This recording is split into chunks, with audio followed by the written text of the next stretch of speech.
لڑکی کے ماتھے پہ طوائف کا داغ لگ جاتا، پھر 7 سمندر کا پانی بھی اسے دھو نہیں سکتا۔ اور یہ داغ لگانے والے سارے عیاش لوگ، جن کی عیاشی پر تو پردہ پڑ گیا اور اس کے ماتھے پہ کالا داغ لگ گیا۔ ایک ماں بڑی طوائف ہے، اس کی بیٹیاں جوان ہیں، تو میں نے کہا تو ان کا کوئی رشتہ تلاش کر، میں سارا خرچہ تمہیں دوں گا، شادی کرائیں۔ اور کہنے لگی مولانا صاحب طوائف کے کوٹھے پہ کون رشتہ مانگنے آتا ہے؟ مجھے لگا جیسے کسی نے میرا دل چیر کے رکھ دیا۔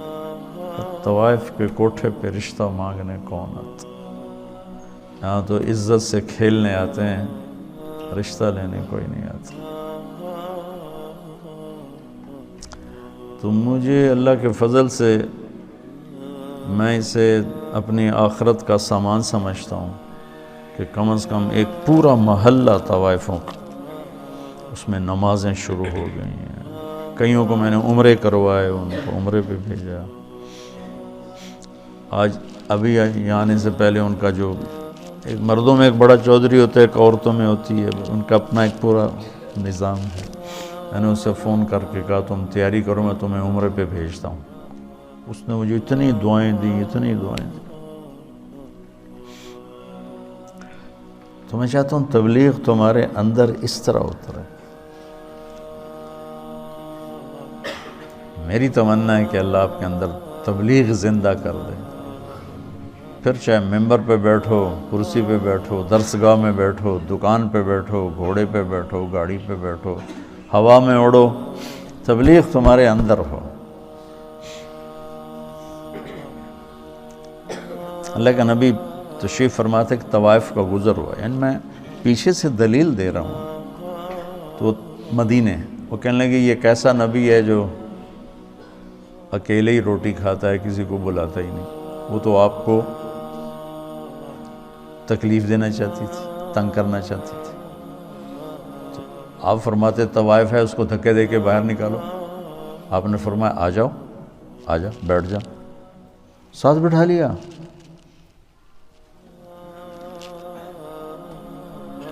کہ کھاؤ۔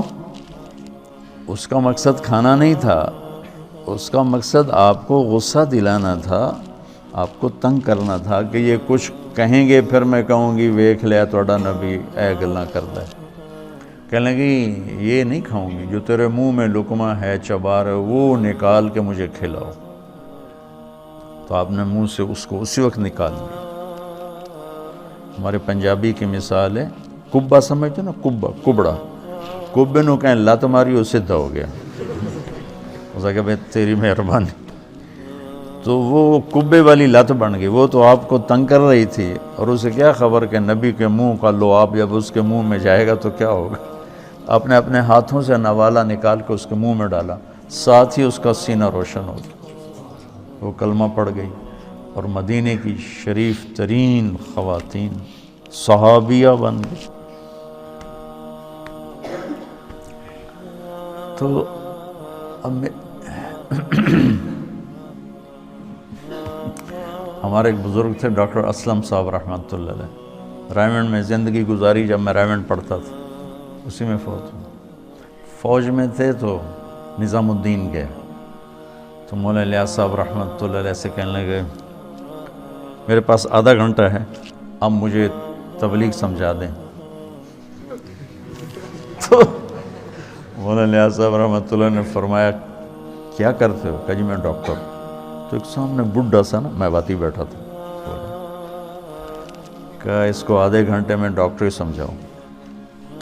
وہ کہنے لگے میں آدھے گھنٹے میں اس کو ڈاکٹری سمجھاؤں گا، اس ان پڑھ کو میری عمر گزر گئی، میں اس کو ڈاکٹری سمجھاؤں آدھے گھنٹے میں؟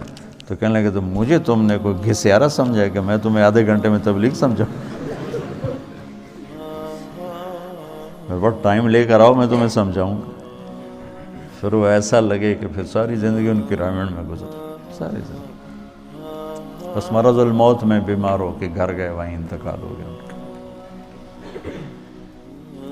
تو جو کچھ میں نے دیکھا ہے، یا 50 سال ہونے کے مجھے تبلیغ میں، وہ میں تمہیں ممبر کے 1 گھنٹے میں کیسے سمجھاؤں؟ اس لیے تو میں مشورہ دیتا ہوں کہ جو کہوں وہ کر لیا کرو تو فائدہ ہو۔ ابھی صاحب رائے مت بنو، نقصان اٹھاؤ گے، کیونکہ تمہارے پاس وہ